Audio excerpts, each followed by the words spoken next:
அஸ்ஸலாமு அலைக்கும் வரஹ்மத்துல்லாஹி வபரகாத்துஹு. அன்பார்ந்த சகோதர சகோதரிகளே, எல்லாம் வல்ல அல்லாஹ்வின் வற்றா பெருங்கருணை நம் அனைவரின் மீதும் என்றென்றும் நின்று நிலவட்டுமாக என்று பிரார்த்தித்தவனாக, நாம் அனைவரும் சேர்ந்துள்ள இந்த குர்ஆன் காலேஜ் வகுப்பின் என்னுடைய புரிதலை உங்களுடன் பகிர்ந்து கொள்ள ஆசைப்படுகிறேன். அதன் அடிப்படையில் முதலாக நம்முடைய இந்த குர்ஆன் காலேஜுடைய நோக்கத்தை நாம் அனைவரும் அறிந்து கொள்ள வேண்டும்.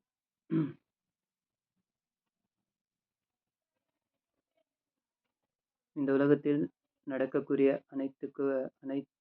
அனைத்து வகையான காரியங்களும் ஒரு நோக்கத்திற்காக நடைபெற்று கொண்டிருக்கிறது என்பதை நாம் அறிவோம். எடுத்துக்காட்டுக்காக சொல்ல வேண்டுமென்றால், நாம் ஒரு வேலைக்கு செல்கிறோம் அல்லது ஒரு பிஸ்னஸ் செய்கிறோம் என்றால் வருமானம் அதற்கான நோக்கமாக உள்ளது. அதே வகையில் நாம் ஒரு பயணத்தை மேற்கொள்கிறோம் என்றால் ஒரு இடத்திற்கு நாம் செல்ல வேண்டும். அந்த நோக்கத்திற்காக நாம் பயணத்தை மேற்கொள்கிறோம். இதே போலத்தான் இன்று நாம் குர்ஆன் காலேஜில் சேர்ந்து இந்த குர்ஆனுடைய கல்வியை நாம் கற்க வேண்டும் என்ற நோக்கத்தில் நாம் வந்திருக்கிறோம். இதனுடைய உண்மையான நோக்கம் என்னவென்றால், குர்ஆனை பற்றிய செய்தியை நாம் தெரிந்து கொள்வதோ, குர்ஆன் கல்வியை நாம் அதிகரித்துக் கொள்வதோ, ஆலிமாவதோ, மார்க்க பேச்சாளராவதோ என்பது போன்ற நோக்கங்கள் இல்லாமல், குர்ஆனை முழுக்க நாம் முழு மனதோடு உள்ளார்ந்து சிந்தித்து குர்ஆன் கூறும் கருத்துக்களை நாம் உள்வாங்கி முழுமையான குர்ஆனுடைய அனைத்து சட்ட திட்டங்களையும் அது கூறும் அறிவுரைகளையும் முழுக்க நம் வாழ்க்கையில் செயல்படுத்தி, எப்படி முஹம்மது நபி ஸல்லல்லாஹு அலைஹி வஸல்லம் அவர்களுடைய வாழ்க்கை வரலாற்றை பற்றி அன்னை ஆயிஷா ரலியல்லாஹு அன்ஹா அவர்களிடம் கேட்டபோது அன்னை ஆயிஷா ரலியல்லாஹு அன்ஹா அவர்கள் கூறினார்கள், முஹம்மது நபி அவர்களின் வாழ்க்கை குர்ஆனாகவே இருந்தது என்று கூறினார்கள். அதே போல நாமும் முஹம்மது நபி ஸல்லல்லாஹு அலைஹி வஸல்லம் அவர்களை பின்பற்றி நம்முடைய வாழ்க்கையும் முழுக்க நம்முடைய வாழ்க்கையை பார்க்கும்போது இதுதான் குர்ஆன் என்று நம்முடைய அனைத்து வாழ்க்கையினுடைய காரியங்களையும், எங்களுடைய வாழ்க்கையுடைய செயல்பாடுகள், வாழ்க்கையினுடைய முடிவுகள், வாழ்க்கையுடைய ஒவ்வொரு அடியும், நாம் எடுக்கும் ஒவ்வொரு முடிவும், நம்முடைய செயல்பாடும் அனைத்து விஷயங்களும் நம்முடைய வாழ்க்கையில் குர்ஆனை பிரதிபலிக்க வேண்டும் என்ற உன்னதமான நோக்கத்தில் நாம் இந்த குர்ஆன் கிளாஸை அணுகுவதற்கு முயற்சிக்க வேண்டும். அதுதான் உண்மையான நோக்கமும் ஆகும். இதற்கு எல்லாம் வல்ல அல்லாஹ் நம் அனைவருக்கும் அருள் புரிவானாக. அதற்கடுத்ததாக, குர்ஆனை நாம் அறிந்து கொள்வதனால் மட்டும் நமக்கு நன்மை ஏற்படாது.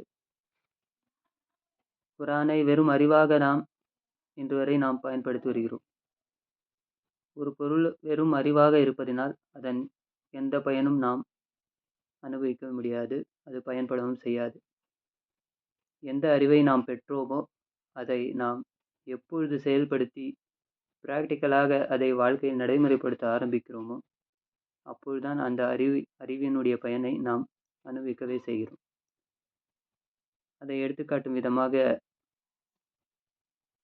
ஒரு உதாரணத்தை கூறி நான் தொடர்கிறேன். இப்பொழுது நாம் அனைவருக்கும் தெரியும், உடற்பயிற்சி செய்வது மிகவும் நல்லது உடம்பிற்கு என்று அனைவரும் அறிந்து வைத்திருக்கிறோம். ஆனால் அந்த அறிவு வெறும் இன்ஃபர்மேஷனாக மட்டுமே உள்ளது. அதை நாம் முழுமையாக உள்ளார்ந்து நாம் அனுபவித்து அதை நாம் பிராக்டிக்கலாக இம்ப்ளிமெண்ட் செய்திருந்தால் நாம் தினமும் உடற்பயிற்சி செய்திருப்போம். அதன் மூலம் நமது உடல் பலமாக, திடகாத்திரமாக, நன்கு செயல்படக்கூடியதாக இருந்திருக்கும்.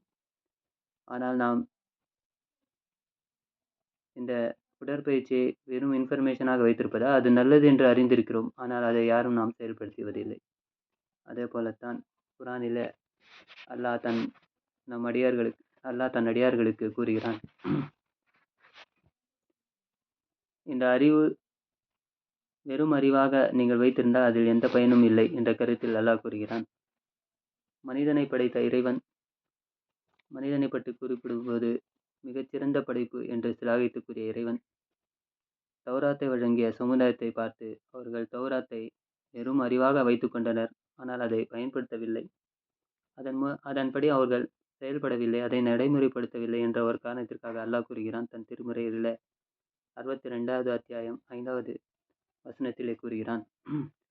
தௌராத் சுமத்தப்பட்டு பின்னர் அதை சுமக்காமல், அதாவது அதன்படி நடக்காமல் இருந்தார்களே, அவரது உதாரணம் ஏடுகளை சுமக்கும் கழுதை போன்றவர்கள் என்று இறைவன் கூறுகிறான். எந்த இறைவன் மனிதர்களை சிலாகித்து மிகச்சிறந்த படைப்பு என்று இறைவன் கூறினானோ அதே இறைவன் கூறுகிறான், நான் கொடுத்த தௌராத்தை அவர்கள் வெறும் ஒரு வேதமாக வைத்துக்கொண்டு மேலோட்டமாக படித்துக்கொண்டு அதன் அறிவை மட்டும் வைத்து கொண்டார்களே தவிர அதை தன்னுடைய வாழ்க்கையில் செயல்முறைப்படுத்த வேண்டும், அதை நடைமுறைப்படுத்த வேண்டும் என்று அவர்கள் செய்யாததன் காரணமாக, அதை நடைமுறைப்படுத்தாததன் காரணமாக, அதன் வாழ்க்கையில் உபயோகித்ததன் காரணமாக வெறும் அவர்கள் வேதமாக வைத்து கொண்டார்கள். அதற்காக இறைவன் கூறிய உதாரணம் பாருங்கள். கழுதை, ஏடுகளை சுமக்கும் கழுதை என்று இறைவன் கூறுகிறான். அதாவது வேதத்தை வெறும் இன்ஃபர்மேஷனாக மட்டுமே வைத்து கொண்டார்களே தவிர அவர்கள் இந்த குரானை வாழ்க்கையில் நடைமுறைப்படுவது, அந்த தௌராத்தை வாழ்க்கையில் நடைமுறைப்படுத்த அவர்கள் ஒருபோதும் சிந்திக்கவே இல்லை. அதனால் தான் இறைவன் மிக கடுமையாக தன்னுடைய திருமறைகளை பதிவு செய்கிறான். என்று நாம் குரானை எப்படி அணுகுகிறோமோ அதே போலத்தான் அவர்களும் இருந்துள்ளார்கள். முன்னர் சமுதாயத்துடைய வரலாறு இறைவன் தன் திருமறையில் கூறுவதே அதன் மூலம் நாம் படிப்பினை பெற வேண்டும் என்பதற்காகத்தான். ஆக இதன் மூலம் நாம் குரானை நாம் பெற்றிருக்கிற நாம் அதை வேதமாக மேலோட்டமாக படித்துவிட்டு கடந்து செல்லாமல் அதனுடைய உள்ளார்ந்த அர்த்தங்களை புரிந்து அது கொடுக்கும் அறிவுரைகளையும் அதை சொல்லக்கூடிய நடைமுறைகளை வாழ்க்கையில் முழுமையாக பின்பற்றி அதை செயல்படுத்தும் போது இறைவன் எதிர்பார்க்கின்ற ஒரு நல்லடியானாக நாம் இருக்க முடியும். அப்போதுதான் அதனுடைய கல்வி அறிவு, குரானுடைய அறிவு இன்ஃபர்மேஷனாக இல்லாமல் நாம் முழுக்க அதை வாழ்க்கையை நடைமுறைப்படுத்துக தினம் தினம் தினம் அணு முயற்சித்து கொண்டே இருக்க வேண்டும். அதற்கு இறைவன் அருள் புரிய வேண்டும். அதை தொடர்ந்து இறைவன் தன்னுடைய இன்னொரு வசனத்தில் கூறுகிறான், வேதத்தை படித்துக்கொண்டே உங்களை மறந்துவிட்டு மக்களுக்கு நன்மை ஏவுகிறீர்களா? நீங்கள் சிந்திக்க வேண்டாமா என்று இறைவன் 2வது அத்தியாயம் 44வது வசனத்தில் கூறுகிறான். அதாவது இன்று நாம் நிறைய பேரை பார்க்கிறோம், மக்களுக்கு உபதேசம் செய்வதில் அவர்கள் மும்முரமாக இருப்பார்கள். இந்த நன்மை செய்யுங்கள், இந்த நன்மை செய்யுங்கள், இதற்கு எவ்வளவு நன்மை, இந்த தீமையை விட்டு தவிர்த்து கொள்ளுங்கள், இறைவனிடம் மிக கடுமையான வேதனை உள்ளது என்று மக்கள் மத்தியில் பிரச்சாரம் செய்யும் பல சகோதரர்கள் இன்று நேர்வழி இல்லாமல் வழிகேட்டில் சென்று விட்டார்கள். நம் கண்முன்னே என்று உதாரணம் இருக்கிறது. ஏன் என்றால் அவர்கள் மக்களுக்கு சொன்ன அவர்கள், மக்களோடு பழகிய அவர்கள், மக்களுக்கு நன்மை ஏவியவர்கள், தீமையை விட்டு தடுத்தவர்கள், அந்த நன்மையை அவர்கள் செய்தார்களா என்றால் அவர்கள் கடைபிடிக்கவில்லை. மேலும் தீமையை விட்டு தடுத்து கொண்டிருந்த அவர்கள் அந்த தீமையை விட்டு அவர்கள் தவிர்த்து கொண்டார்களா என்று பார்க்கும்போது அதுவும் இல்லை. ஆகவே இறைவன் அவர்களை வழிகட செய்து விட்டான். அல்லாஹ் நம்மை பாதுகாப்பானாக. ஆக இறைவன் முதலில் கேள்வி கேட்கிறான், ஒரு விஷயத்தை நாம் பிறருக்கு ஏவுகிறோம் என்றால் முதலில் நாம் அதை பின்பற்றி இருக்க வேண்டும். முதலில் நாம் பின்பற்றி கொண்டே இருந்து அதன் பிறகுதான் மற்றவர்களுக்கு ஏவ வேண்டும். அப்படி இல்லாமல் நான் ஊருக்கு உபதேசம் செய்வேன், நான் பின்பற்ற மாட்டேன் என்று இருந்தால் அதற்கு இன்னொரு உதாரணம் இறைவன் கூறுகிறான், ஹதீஸில் வருகிறது. நாளை மறுமை நாளில் நரகவாசிகள் ஒருவரை விசாரித்து கொண்டிருக்கும் நேரத்தில் ஒரு மனிதரை பார்த்து நரகவாசிகள் கூறுவார்கள், நீங்களா இந்த நரகத்தில் இருக்கிறீர்கள் என்று கூறுவார்கள். அப்போது அந்த மனிதன் கூறுவான், ஆம். ஏன் நீங்கள் இந்த நரகத்தில் இருக்கிறீர்கள் என்று அந்த மனிதரிடம் கூறும்போது அந்த மனிதர் கூறுவார், நான் உங்களுக்கு, அதாவது அந்த நரகவாசிகள் மீண்டும் கேட்பார்கள், நீங்கள் நரகத்தில் இருக்கிறீர்கள், நீங்கள் தான் எங்களுக்கு உலகத்தில் நன்மை ஏவி கொண்டிருந்தீர்கள், மேலும் தீமையை விட்டு தடுத்துக் கொண்டிருந்தீர்கள். ஆனால் இன்று நீங்கள் எங்களுடன் இந்த நரகத்தில் இருக்க காரணம் என்ன என்று கூறும்போது அந்த நரகவாசி கூறுவார், நான் உங்களுக்கு நன்மையை ஏவிக் கொண்டிருந்தேன், ஆனால் அந்த நன்மையை நான் செய்யவில்லை. அதேபோல தீமையை விட்டு உங்களை தடுத்துக் கொண்டிருந்தேன், அந்த தீமையை விட்டு நான் தவிர்ந்து இருக்கவில்லை.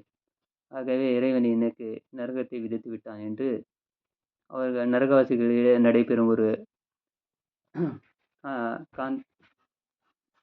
ஒரு பேச்சுவார்த்தை இறைவன் முகமது நபி ஸல்லல்லாஹு அலைஹி வஸல்லம் அவர்கள் ஹதீஸிலே கூறியிருக்கிறார்கள். மேலும் அந்த நரகவாசியின் நிலையை பற்றி அந்த ஹதீஸிலே குறிப்பிடுகிறது. அவர் வயிறு உடைந்து குடல் சரிந்த அந்த குடலை கையில் பிடித்தவாறு செக்கு மாடு சுற்றி வருவது போல நரகத்தை சுற்றி வருவார் என்று ஒரு இழிவான நிலையை இறைவன் கூறுகிறான். ஆக சகோதரர்களே, ஒரு அறிவை நாம் பெற்று அந்த அறிவை அறிவாக வைத்துக் கொண்டிருப்பதனாலும் பயனில்லை.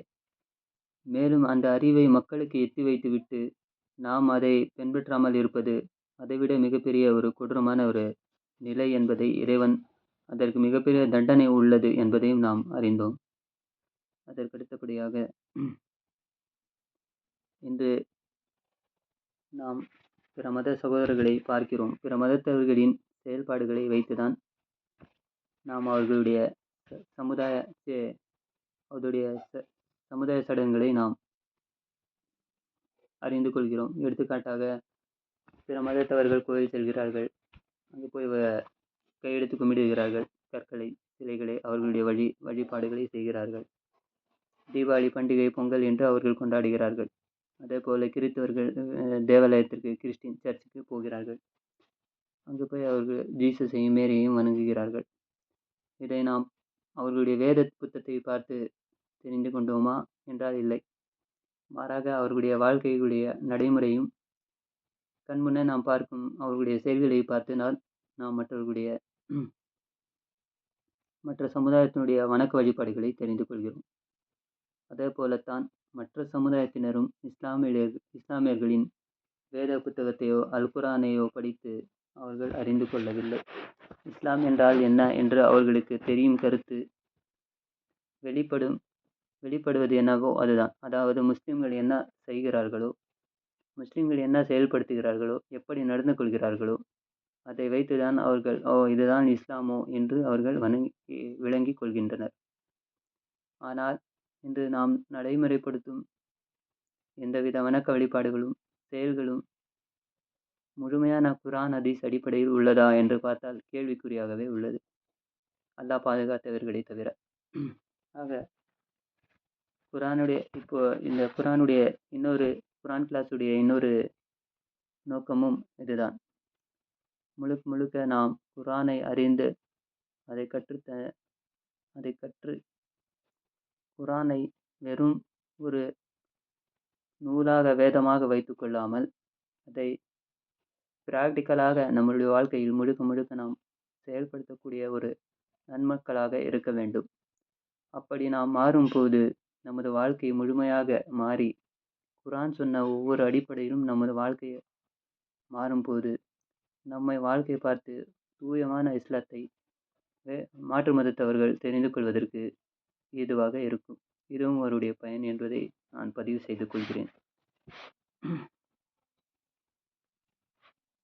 இன்ஷா அல்லாஹ் இனிமேல் நாம் குர்ஆனை முழுமையாக உள்வாங்கி அதனுடைய முழு தொடர்பை ஏற்படுத்தி நம்முடைய வாழ்க்கையில் அனைத்து அங்கங்களிலும் குர்ஆன் அமல்படுத்தி நம்முடைய வாழ்க்கை தலைகீழாக மாற வேண்டும். எப்படி இதற்கு முன்னால் நாம் குர்ஆனை வெறும் வேத நூலமாக படித்துக்கொண்டு மேலோட்டமாக படித்துக்கொண்டு சென்று விட்டோமோ, அப்படி இல்லாமல் முழுக்க குர்ஆனை உள்வாங்கி அதை ஒவ்வொரு வாழ்க்கையினுடைய ஒவ்வொரு அங்கத்திலும் நாம் பின்பற்றி நம்முடைய அனைத்து வாழ்க்கையினுடைய காரியங்களிலும் மற்றவர்கள் பார்க்கும்போது அதில் குர்ஆன் பிரதிபலிக்கும் வகையில் நம்முடைய வாழ்க்கையை அமைத்து கொள்ள வேண்டும். இன்ஷா அல்லாஹ் அதற்கு அல்லாஹ் அருள் புரிவானாக. அதற்கு அடுத்தபடியாக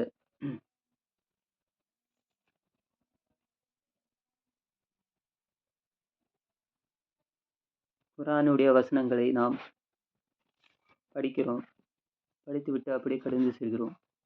ஆனால் குர்ஆனுடைய வசனங்கள் நம்மை எந்த அளவுக்கு ஒரு